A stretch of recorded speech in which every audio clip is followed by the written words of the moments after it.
of so much stuff is going on. It's so hard to keep up with everything.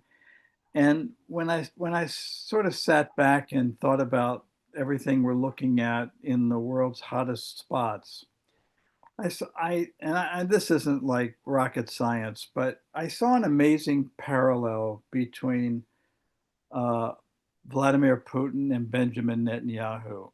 And, they're both, to me, seem to be in control of the wars they're involved in.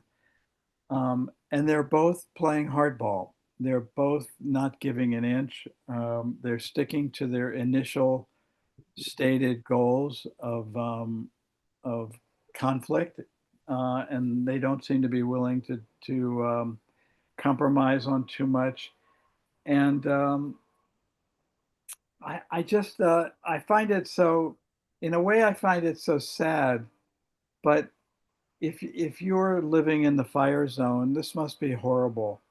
And then it struck me that this has created such a schism in our country within the Jewish diaspora of people who are kind of torn between wanting to support Israel, its right to exist, and all that, um, but feeling guilty about expressing some sense of empathy for innocent people who are sort of caught up in all this. And I wonder how you all feel about that. I mean, in some circles, some Jewish circles, if you express any even an ounce of empathy for these poor kids and people who don't have food, however they're not getting it, whoever's responsible for that, at the end of the day, they're still starving. Um, are we allowed to feel empathy for that? So I'd love to have a conversation here about where do you all kind of weigh in on each side of all that. Steve, go ahead. Well, to start, I don't like the comparison you started with. Okay. There's a huge difference between deciding to be an aggressor and steal land from a sovereign nation and being attacked by a terrorist group whose sole motive is to wipe out your country and all your people. Now, I'm not saying the Bibi government is great or everything they do is terrific, and I certainly don't like seeing harmed civilians. But I think, and yes, it's bad, but I think Hamas needs to be wiped out. And I do think what we see in the media and these people you feel sorry for, a lot of it is staged. It's from other wars. It's lies. Mm. Um, the starving is not what it's portrayed to be.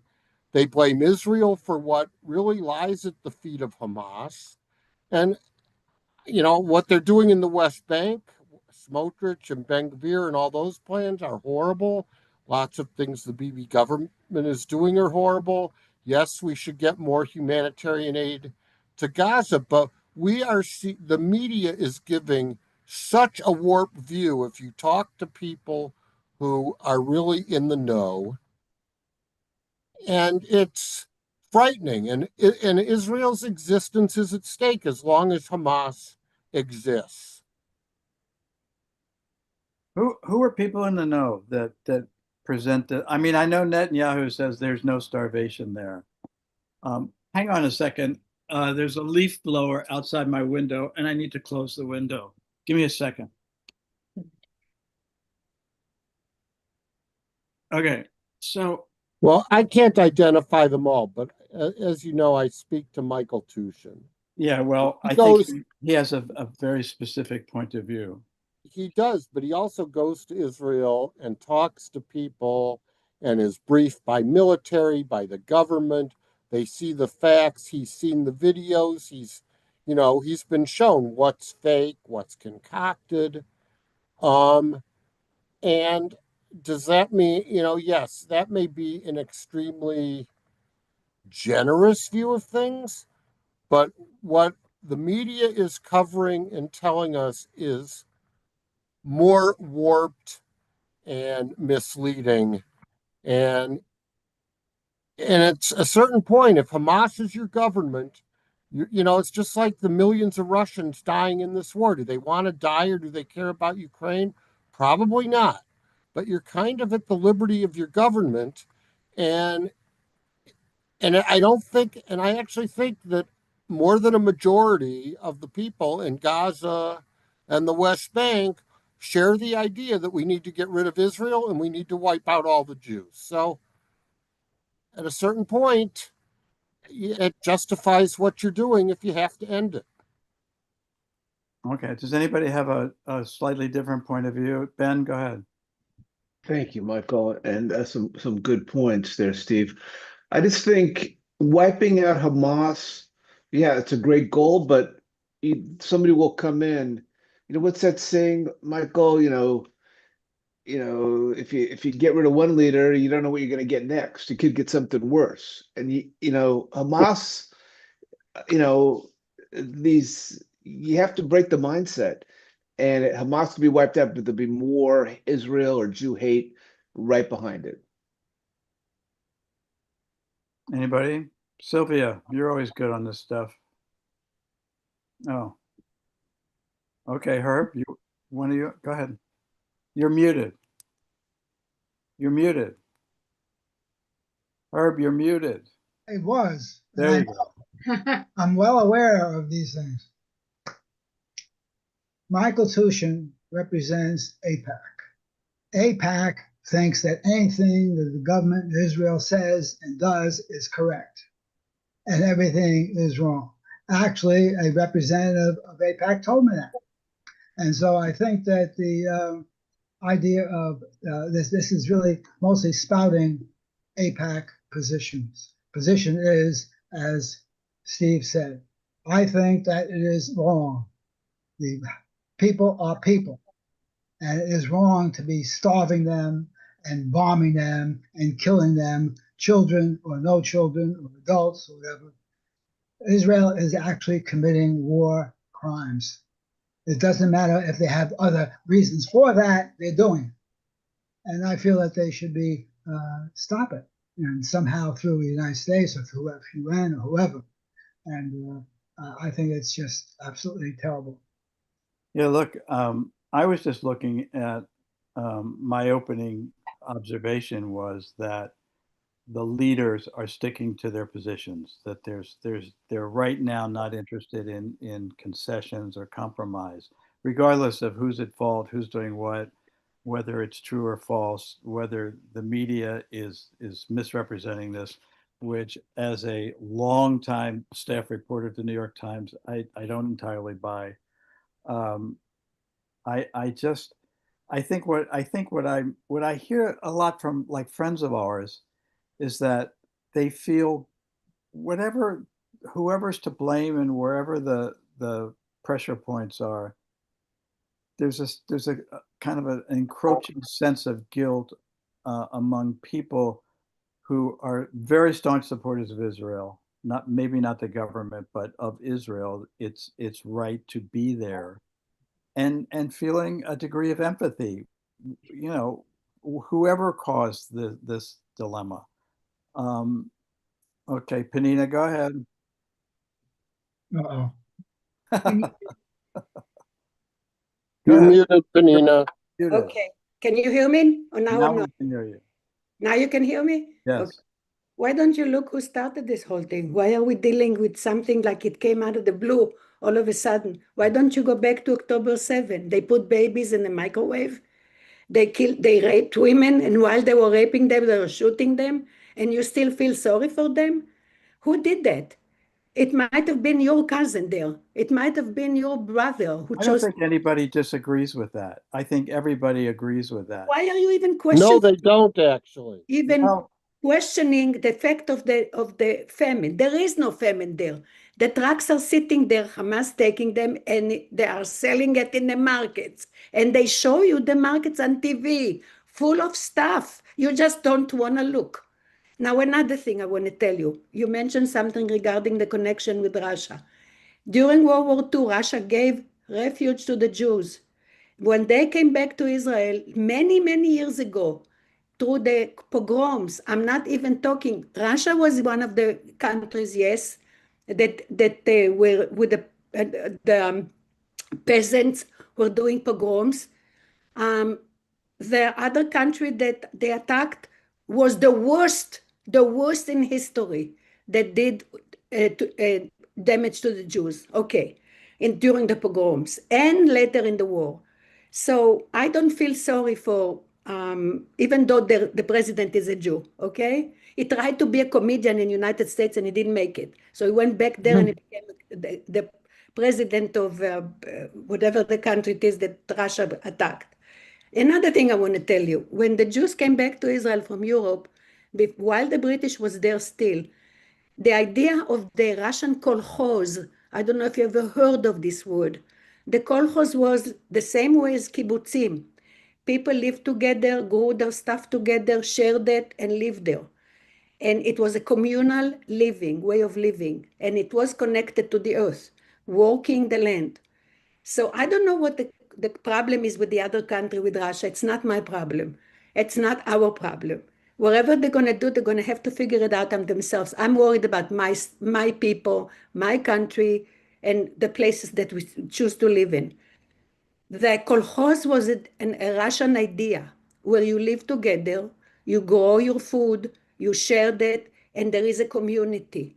The kibbutz was measured after it, was taught after that. When they came back, the whole idea was you put a water tower, you have a wall, even the British agreed. Once you had the water tower and the wall, you had Okay. the So how do you call it? you were okay with Russia invading Ukraine. I am not okay with Russian invading anything, but as a Jew, I don't really care now about what's going on there. I care about what's going on in Israel and here with the Jews and all over the world with the Jews. Okay. I think that we should solve or not solve or deal with our stuff. Okay. I am not worried about other countries. They have people to worry for them. Who is worrying for you? Okay. Got it. Okay. Okay. Who else? Come on, you all have something to say. Herb, you want to go again? Go ahead. Mute, unmute. I know it takes a little time. I'm slow. So we want to hear you. Go ahead. Most of what Panina said is extraneous and has nothing to do with the question of whether the Palestinians are being. It's a lot to do. A lot. And I wish They started it. They're gonna eat it. Okay, we know the background. Go ahead, Herb. Okay. they are actually being killed. They are being starved, and I care about humanity. The Jewish religion cares about humanity. Ours and anybody else's, and it is wrong to do what they're doing. Period. They're still holding on to the hostages. Wait. Penina? Let's be civil here, please. Okay. Come on. Okay, there was a piece in not yet. Don't. Okay. There was a Nicholas Kristof piece on Sunday. Nicholas Kristof is a bleeding heart liberal, but he's also an incredibly thoughtful man. And what he said is it doesn't really matter by now who started it, what they did, why they did it. The fact is that people in Gaza are being bombed, they're being starved. I don't care what AIPAC says. They have very little in the way of medical care. I have no particular love for Palestinians, but they're human beings. And we as Jews care about that. Kristof was not saying that what happened to start this whole thing was right. What he was saying is we have to fix it. And we have to care about these people. And I think he's absolutely right. Do you think there's a parallel there with the Russia situation as well? Yeah, well, we know Putin doesn't give a flying whatever about the Ukrainians. I don't know what the Ukrainians did during World War II. And again, I don't really care. They are a sovereign country. They were invaded by a megalomaniac and his army. And he is going to play Trump like a violin to get what he wants. Mhm. And until such time as we have a country that's willing to actually stand up to Putin, which we don't seem to, he's going to just continue to run roughshod and get what he wants and try as hard as he can to increase the size of his Russian empire. Yeah, I want to turn to Russia in a little bit, but I want to stay on this for a minute. How do you feel about there seems to be two conflicting uh, actions at play in Israel right now? On the one side, you have the government is planning to go back into Gaza City to apparently get some more bad guys that they think they haven't found or missed the last time. Versus, I saw this weekend there were hundreds of thousands of protesters in the streets in Israel, and these are diametrically opposed positions, and I don't know what's gonna prevail here. I know that there's some sort of a peace agreement that Hamas agreed to that nobody else has, but it doesn't necessarily all change. It's not so different from an Israeli position proposal of this summer. I don't know the details of that. That's just what I read this morning. So where do you think? What's going to happen here?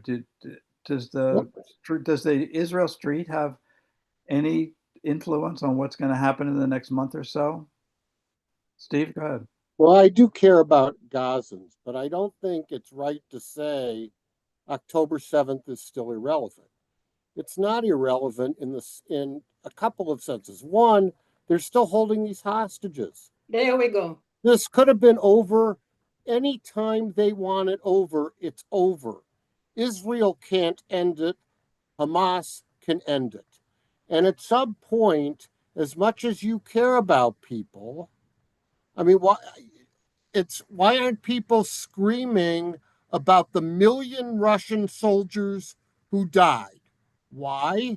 Because they are pawns of Putin. You're stuck with your government and you die. Is the world in an uproar about all these people dying in a war that shouldn't be happening? No. Why is it in Gaza? Despite the fact that they all hate Israel and want to see it disappear, is because it's Israel and it's the Jews. And all of a sudden now, the people who elected Hamas and still support Hamas care more than the hostages, the babies whose heads were cut off, the women who were raped multiple times and dragged through the streets, and who keep regrouping and will gladly attack Israel the next opportunity they get. And I don't know if anyone else saw it, but there was a huge article about the tunnel infrastructure in Gaza and how hard it is to dismantle. There's something unique about the land there. They can't build tunnels like that in Lebanon or the West Bank, but it's very, very difficult, if not virtually impossible, to totally dismantle these tunnels. And everybody's saying, Israel fix it, Israel fix it, Israel fix it. There's, and they're bleeding hearts for a bunch of people who are Hamas's whole plan. When they did this, they knew that the day afterwards, the world would be on their side the second Israel responded, and they properly calculated that. And now we're all being played by them. And Israel, and if it weren't for the far right wing that Bibi is catering to and their desire to take over Judea and Samaria and the Supreme Court and lump it all together, even a better Israeli government, I think, would be focused on getting rid of Hamas and ending this, because if not, it's going to happen all over again. It's my feeling the hostages have now been reduced to pawns in all this.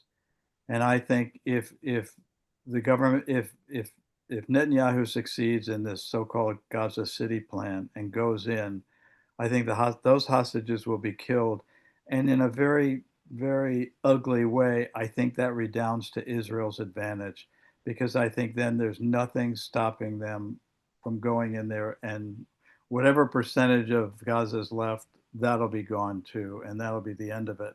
I don't know if anybody disagrees with that, but I'd love to hear your thoughts on it. Who haven't we heard from, Meryl? Meryl's been quiet for weeks. I know. Meryl, you're muted. I don't want you muted anymore. Yeah, there you go. I'm just so overwhelmed by everything that's going on that I don't even know what to say anymore. Well, how do you feel? I feel I'm in fear of two things. One is all the anti-Semitism that's going on. Mm-hmm. The other is ICE and what they either choose to do or are directed to do. We haven't seen much of ICE here. There have been some sightings. Oh, but that's right. And then again today or yesterday, I didn't even know that a friend that I knew from years ago that I'm friends with on Facebook, we rarely see them anymore, said that in either their son or daughter's high school, there was a shooting yesterday. Mm. This man works for I think he works for the county in some education system group.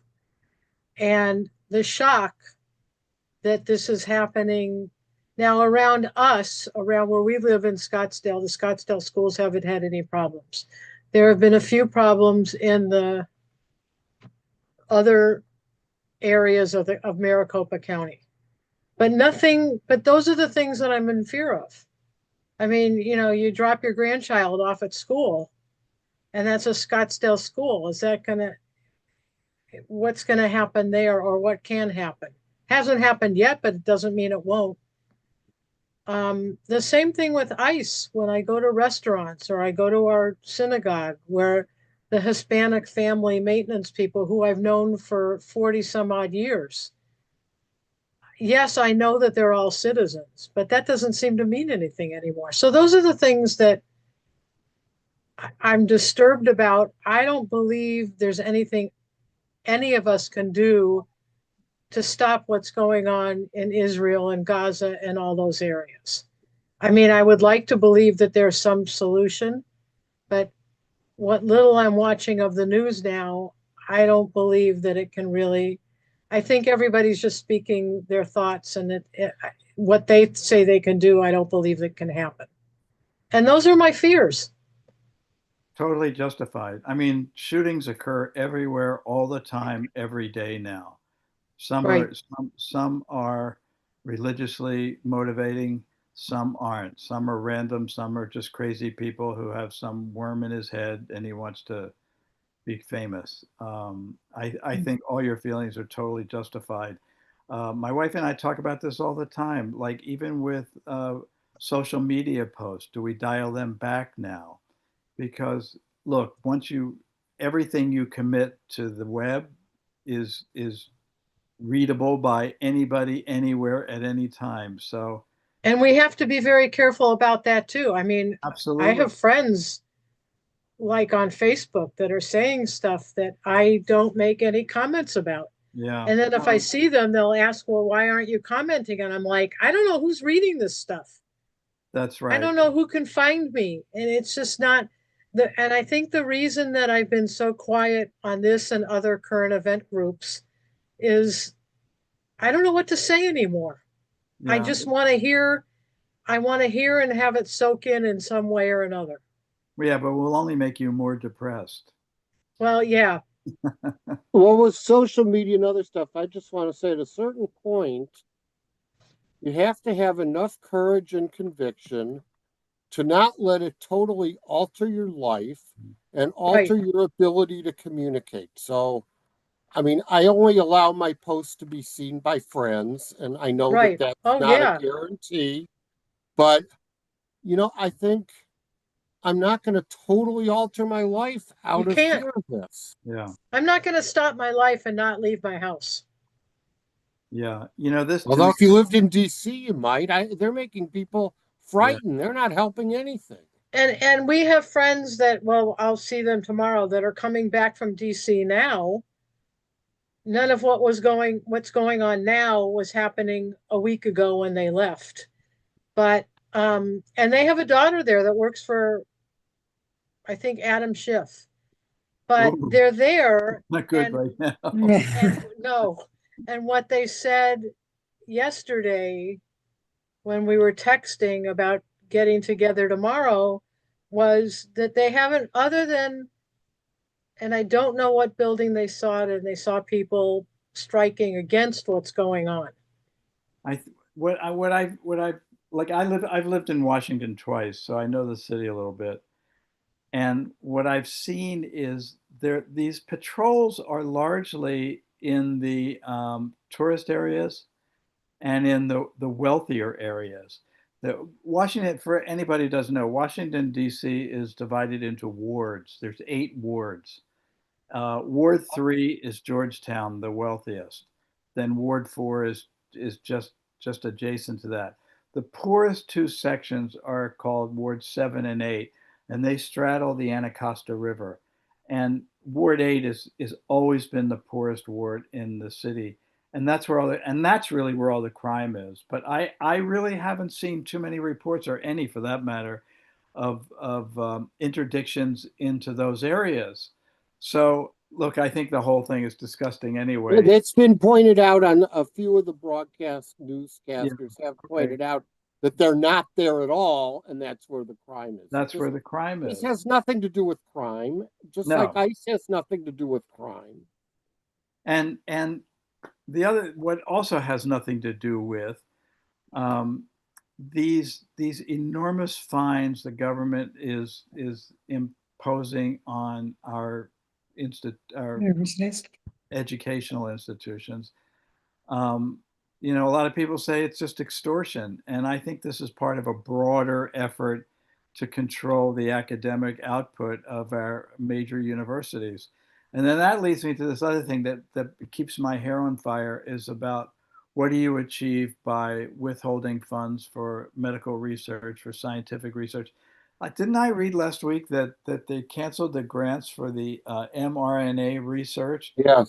Which Yes. has done wonders for fighting all these Right. these viruses. And when you stop them, it becomes more expensive, and you have to start over. You lose the benefit of what you've already done. But She wants to go back to a Kennedy technology. doesn't believe in medical treatment, there's no point in funding medical research. I She know. wants to go back to methods that were done 10 or 20 years ago that just aren't good anymore. It takes 10 years to develop a vaccine that way. Yeah. Or mRNA, they did it in a year for COVID. I mean, it's just nuts. Which was remarkable, and Trump should have taken great credit for that. Yeah, right. Yeah. One of the few good things he's really done. Saved a lot of lives after 1 million Americans died. I don't understand it. And then to hear Robert Kennedy say, well, we have to find vaccines to defeat these terrible diseases like measles. Excuse me. I think we did that about 40 years ago. I mean, go ahead, Meryl. I can't keep going. I need to be able to check my diabetes every day and give myself whatever medication I need. They haven't cut that out yet, and I'm not sure I understand why. Well, I don't think Republicans get sick, so it doesn't matter. Somehow, I love you to do it. Okay, just make sure you are in town. Okay. Panina, if you're going to be on your phone, you need to mute yourself. Okay. Yes. Do you mind? Thank you. Thank you. What else do I have here to look at? Before you move on, I just want to, Sure, go ahead. lighter side, I don't know if anyone else saw a couple articles where they found in Egypt some ancient inscriptions that might refer to Moses. Oh, which is fascinating. It's a lot of people are contesting the interpretation. They haven't gotten to the bottom of it. But if anything like that could really exist, given how many scholars have really said there was no person of Moses, there may have been some movement of people. I just thought that was fascinating. And however it comes out, it's certainly worth looking at. That reminds me of there was just a ruling in I think the Fifth Circuit which covers Texas, which blocked the Texas initiative to put posters of the Ten Commandments in every public school. And the reasoning was that it's it's a church and state issue, but also people who don't subscribe to the King James version of the Ten Commandments might have different interpretations or a different opinion of it. So that's kind of There going. are at least three different versions of the Yeah, Ten I'm not Commandments, surprised. your So religion. I thought that was actually to me that was a surprising ruling by that court, because that's one of the most conservative courts districts in the country among the federal districts. What And else? part of the problem stems from the fact that actually, in the original Hebrew, they are not commandments. It's statements or words. And in the the It's two Chris guidelines. the two Christian versions, one of the reasons they differ from our version is the first commandment and the second commandment are put together because the statement that I'm the Lord doesn't tell you to do anything. And one of the versions, the way they come up with 10, is there are two thou shalt not covets, one referring to wife and one referring to all the other possessions of your neighbor. Oh, interesting. Yeah, that's fascinating. No, I'd love to see that. That would be great. Um, and that the Moses reference sounds pretty interesting. What else do I have on my list here? Well, we talked about the. Oh, I know. I think I know where you're going to land on this one, but I'm I'm I'm fascinated by this growing number of countries who are in favor of a Palestinian state. Um, Not to rile you up again, but I don't know what state they're talking about, because it's all Swiss cheese on one side and it's kind of rubble on the other. And I know the U.S. will probably not for a long time join that group, but I just thought it's an interesting. I don't know what that does other than make people angry, and I don't know where it's going. So I don't know if we need to talk about it. If we have strong feelings about it. Um, what else do I have? Steve, I had a lot of questions for Michael, but I'm going to hold them till Michael is going to join us in September on a call, and you can all have Adam for your points of view. I think that would be a fascinating conversation. Um, just in general sense, did any of you watch the meetings in Alaska and then the White House meeting with the European leaders? Did anybody watch No, that? no. No, you didn't. I watched not all of it, but a lot of the coverage of it. Yeah, I watched all of it. It was utterly fascinating. Ben, you had your hand up. What was your takeaway? Thank you, Michael. I watched Trump in Washington with the world leaders, and the world leaders are certainly getting better at playing the kiss the ring or bend the knee to Trump, because that's how you get You're through to fast him. learners. And really, I mean, he just displays such non-leadership qualities, the way I view it. It's just all about pumping up his ego, and he talks about, oh, I did this, I did that, I did this. Nothing about the future or peace or whatever. It just nauseating, frankly. Yeah, I was struck by a number of things from the two meetings. The red carpet stuff in Alaska was a little over the top, I thought. But what was fascinating to me is all these conspiracies that were born as a result of what was seen. Look, effectively, nothing happened in either of these meetings, but what was interpreted by people who watched it.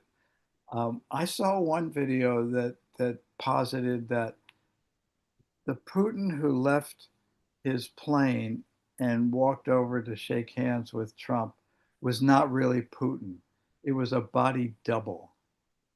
And then when Trump invited him into the limousine, into the Beast to drive 20 feet to where they were going to talk, there was a shot of Putin turning to the window with a smirk on his face, as if to say, I got this. He's not going to get the better of me.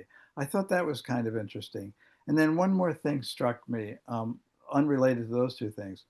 When Trump spoke in Alaska, talking about all the great people in his administration, he mentioned the Treasury Secretary, he mentioned the Secretary of State. The person he did not mention was the Secretary of Defense, who was sitting right there. And I thought that was very telling. And to me, it said, you know, the next guy out is going to be Hegseth for some, because he's had some difficult times as the leader of the Pentagon leader. So I thought that was interesting. Then when they got to Washington with all these guys, I do not understand. I am utterly fascinated slash amazed slash kind of disgusted by the unwillingness of anybody, apart from maybe the German chancellor, of saying anything counter to what Trump puts out there. The whole world is terrified of this guy. It's remarkable. It's a remarkable political development in our times. I want to add, Go ahead. I saw Marco Rubio on both Face the Nation and Meet the Press on Sunday. And he obviously committed to do these shows before either of those meetings. Right. He usually is very smooth. He sometimes I even agree with him. It was quite obvious he was very uncomfortable and not himself in either of these interviews. He was a different person, and he couldn't actually, he wasn't going to say anything negative about Trump, but you got the definite feeling, I don't want to be here. I don't want to have to defend this. Yeah. It was, I've never seen him like that before. Yeah, it's interesting to watch these guys. They're almost squirming in a way to get out. Well, except the ones who've drunk the Kool-Aid, and I find them, I mean, watching Carolyn Levitt makes me sick. She said unequivocally yesterday that Putin had agreed to meet with Zelensky. Yeah. And the Russians have even from the up to the moment our meeting here started, they haven't confirmed that at all. So I don't know how it'll happen when we get the drug plan Trump had in his head the day after he was elected the first time. Oh boy. Yeah, it's it's crazy. I'm telling you, I have a hard time keeping up with all this stuff anymore. It's so nuts. We have a friend who's in town, who's an FBI agent, and we had dinner with her last night, and she was saying that they just recently named, was it the just the Attorney General of Missouri to be co-FBI director. She said assistant director. Assistant director. She No, said, I think it's co-director. it's code. It's a second level under. It's a second level. Yeah. Yeah. Oh, okay. She said that's the surest sign that Bongino's out. He's I mean, it already seems like it. There was a story in the paper this morning that effectively said the same thing, but she was certain that means Bongino's out. So, there's all these little subtle things that go on that, and his reasoning for leaving was, he never bargained for this insanity, I guess. But there's all these little things you see here and there that just kind of make you wonder if the dam is going to break at some point. I don't know. He can probably go back now to his podcast, demanding Epstein files. There you go. And today he's now trying to get rid of 2 more members who sit on the board of the Federal Reserve. Also, and Gabbard announced that she was withdrawing. She was revocating the security clearances. Security clearances for 37 people who were somehow involved in the Russia hoax. So there's that. I mean, they have nothing better to do than this. One guy said, I lost my security clearance 4 years ago. I don't know what they're taking away from me this time. So they're Right? not. Did you see Trump's statement that state election officials act as agents of his and the federal government in conducting elections? He has no regard for the Constitution. He's None. never read it and doesn't care. And what really upsets me is the media covers his executive orders and everything else he says with a straight face, as almost if people have different opinions and he's the president. And the media's our guardrail, and they don't do nearly enough. They don't push, they don't confront, they don't tell the public that just because Trump says it doesn't mean it's right or that we should condone it. Okay, my only response to that is I'm very sensitive to this. When people say the media, that embodies a lot of people and a lot of outlets. I have never I have never tried to speak for anybody than the place I used to work for. And I think there's always language in their stories that say he said this without evidence, without providing details, which in fact is not true. I mean, they do that. It's as soon as you again, I can only speak for them, but I know. They don't do that for their coverage of Israel, unfortunately. Well, I don't, covering Israel is really tough because nobody but Al Jazeera is allowed into Gaza. So that's what you rely on. And then they kill a guy. They say this one guy they killed was a Hamas guy. I don't know anything about that. That may or may not be true, and we'll never really know the truth of that, I don't think.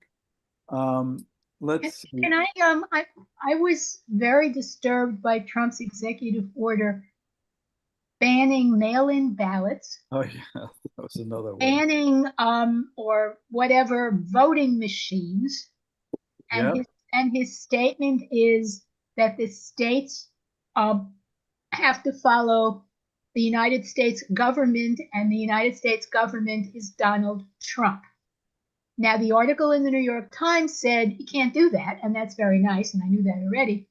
But Herb keeps telling me that he's nationalizing all the National Guard troops so that he can actually take over polling places and everything else and guarantee in the midterms that only Republicans are elected, and in the next presidential election that only a Republican becomes president. And we talk about this a lot. And I keep thinking, nah, it can't happen. And then I read about him taking over, banning mail-in ballots and whatever. And I'm just wondering if that's where we're going. Well, I do know that elections are state functions. I think that's articulated in the Constitution. I think the National Guard may be a slightly different rules that govern that.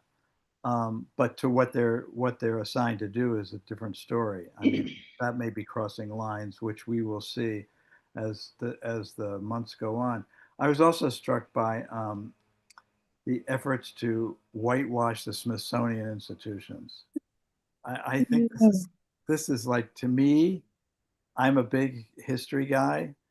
To rewrite history because things you don't like, or they cast aspersions on you or white people or whatever. I think this is like I don't know how anybody can get away with this kind of stuff. It's classic fascism.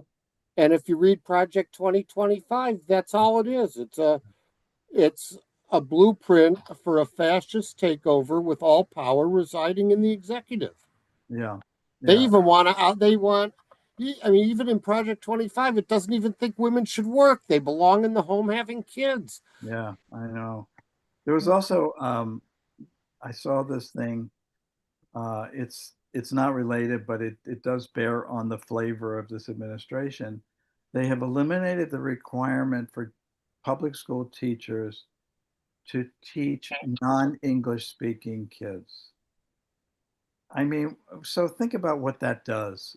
Um, it further pushes these children back, even legal kids that can and should and are here legally. That it feeds the bifurcation of the country with rich white people on one side and poor people of color on the other. I just think something like that is so reprehensible. It's like, I know this stuff is probably all in Project 2025, but it's the good thing is they kind of tell us what they're going to do, right? It's all out there. It's all there for everybody to see. Yeah, but the bad thing is nobody's stopping it. Nobody stops it. The feckless. And when the time comes, how do we reverse it? Assuming that the time ever comes that we could even try to reverse it. Well, Biden tried that when he first got elected. That he undid everything Trump had done, and now Trump is doing the same, which makes me wonder, if there's a Democratic president elected in 2028, whether we could leapfrog back to that again. I don't know. I don't know if that's possible. And then, this could go on ad infinitum. Well, that only goes to conduct, though. I think that the enabling that has been done for people to feel comfortable with their racism, their anti-Semitism, all of these things, which, yes, they always existed, but I think at least when people know they're wrong, it has an impact on conduct and how people conduct themselves, and you hopefully continue to educate people. I think we have now had enough of this, that we have been set back 50 years in so many ways that, reversing EOs and doing a lot of that other stuff doesn't put you back where you were, not even close. Yeah. It's a deep hole to dig out of. Penina, go ahead. I have a t-shirt that I want you guys to see. 1 minute, let me get it. A what? Don't close places. The t-shirt says we are a A t-shirt. t-shirt. T-shirt. Oh, Okay, a white t-shirt that says that we are 0.2% in the whole population in the world. 1 minute. Right. And it's the truth. Okay, 1 minute. Okay. In the meantime, Ben, where'd you go? Are you still with us? I am. I don't know if you can see me or not. Oh, there you are. I see you now. Okay. I just want to go back to your comment about the teachers and teaching English. And, I am a diehard liberal, a multi-generational, Can you see that? proud. Wait a minute. Hang on. Okay, Penina, Okay. hold on. Ben's making another point. Okay. Thank you. All right, go ahead, Ben. And, I just wonder about that question about English and other languages. And, my grandparents came to the States and I don't think they spoke much English and quickly assimilated. And of course, my grandmother and grandfather had thick accents and they spoke Yiddish, but they spoke English as well.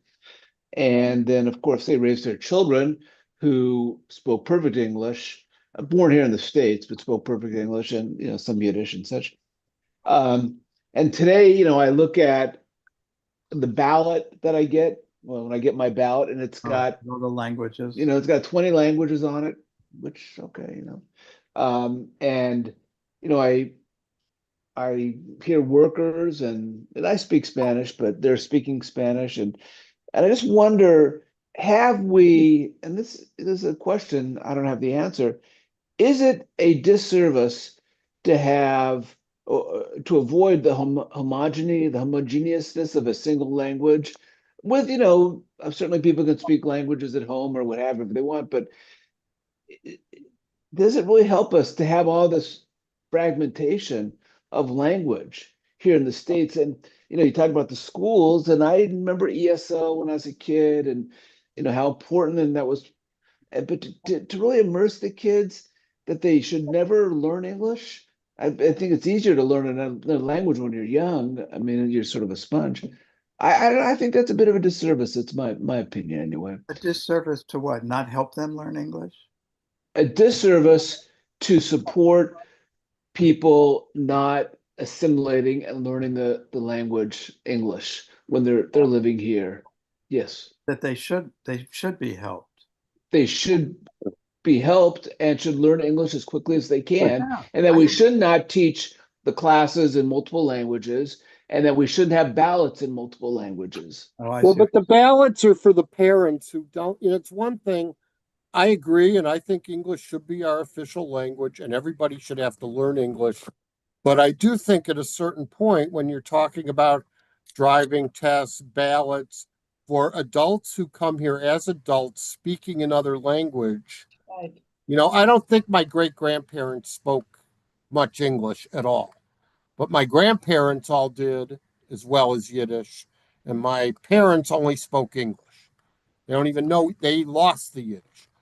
And they weren't taught that in school. And I think that's a good thing, but I still think that you have to vote. These people represent you. And especially for people who aren't here as children, we need to have proper accommodation. And I think Well, when you and go to a again, hospital, and I disagree. My grandparents came. They did not speak English when they came, but they went to night school and they did learn That's English. They it. ran business and they learned English well enough Right. to, I could communicate with them quite well. I mean, they had accents, but they did learn the language. Right. So I would respectfully, Steve, I disagree. I think that it's a disservice to not enforce English as the language of commerce and of voting and study. I think you two are sort of saying the same thing, but coming from different perspectives. Sylvia, go ahead. Letting somebody take their driver's license test in Spanish or Mandarin or whatever really isn't right, because all the road signs are in English. All the, all that kind of stuff. So they learn how to say stop in French, and that's fine, but the sign they're going to see is in English. That's true. you When don't have to read it. It's red and it's an octagon. I know it's a red, but when you drive in Europe, the road signs are in the language of the country you're driving in, which made the Netherlands a very interesting place because we don't know anything about Dutch. But the fact is that I think driving is different than voting. I'm not excited about having all the ballot materials in 14 different languages, but I'm less excited about these people not voting than I am about the accommodation made to help them figure out what they're voting for. So I see that differently than I see, as I say, driving. Unless they're going to make all the road signs and everything in multiple languages, which they're not about to do. The point of not teaching children English is, I think that's the disservice, because they're not going to learn it at home if their parents are, say, Spanish speaking or Chinese speaking or whatever. I mean, when my grandparents came here, they both learned English. My grandmother was really proud of herself that she could actually read a newspaper in English, even if she couldn't read it well. And she was proud that she took her citizenship test in English. I don't know if that's a requirement anymore. I have no idea if you must. It was. I don't know if it is. My husband went to night school to learn everything that he needed to know in order to get his citizenship. I'm talking about now, 2025. I don't know that, because everything else somehow seems to be in multiple languages. I get my monthly Blue Cross statement, about whatever was on there, and I get a piece of paper with it that's got 26 different languages explaining my benefits. I can't read any of them. Well, maybe you get 26 benefits. But that's okay, because you can't understand their English anyway.